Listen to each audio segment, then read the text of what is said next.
কার্যক্রমে বাধা সৃষ্টি হওয়াতে সুন্দরবনের জয়মনির ঘোল কোস্ট গার্ড স্টেশন হারবাড়িয়ায় আক্রমণ করেছে জলদস্যুরা।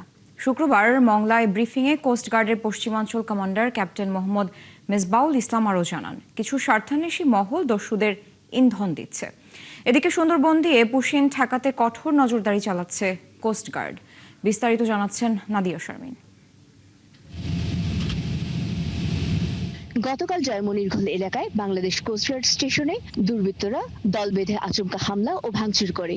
এতে দায়িত্বরত কয়েকজন কোস্টগার্ড সদস্য আহত হন। শুক্রবার সুন্দরবন ও উপকূলে অপারেশনাল কার্যক্রম নিয়ে মংলায় কোস্টগার্ড পশ্চিম জোনের ব্রিফিংয়ে প্রশ্ন ওঠে এই হামলা নিয়ে।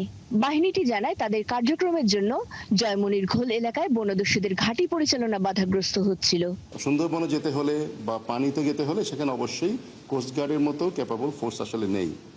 এই জন্যই আপনারা হয়তো দেখছেন যে কোস্টগার্ডের প্রতিদিন আমাদের যেই পরিমাণে অ্যাচিভমেন্ট, যত ডাকাত ধরছি, এখন ডাকাতরাও দেখেন র্যাবের কাছে না যেয়ে কোস্টগার্ডের কাছে আসছে, কারণ আমাদের তৎপরতা অত্যন্ত বেশি।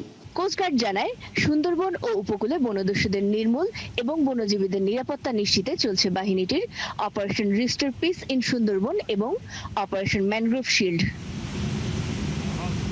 এই অভিযানে এখন পর্যন্ত 42 আগ্নেয়াস্ত্র, 39 বনদস্যু আটক এবং 41 জিম্মিকে উদ্ধার করা হয়েছে।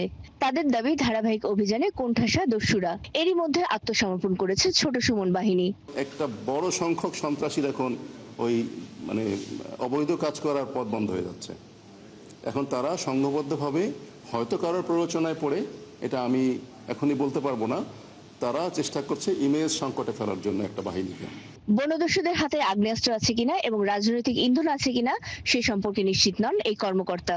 যেটা রাজনৈতিক পৃষ্ঠপোষকতায় হচ্ছে বা এটা আসলে বলা যাবে না।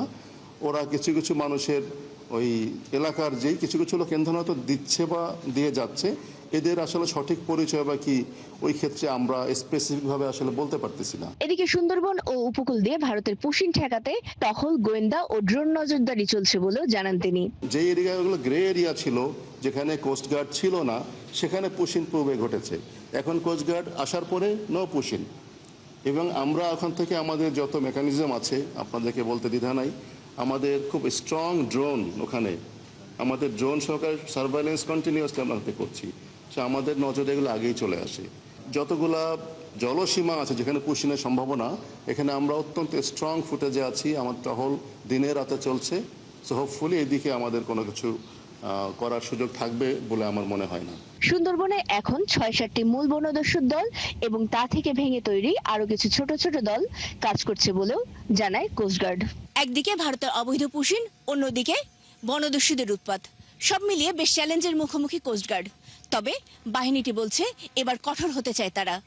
নাদিয়া শারমিন, ৭১, মংলা, সুন্দরবন।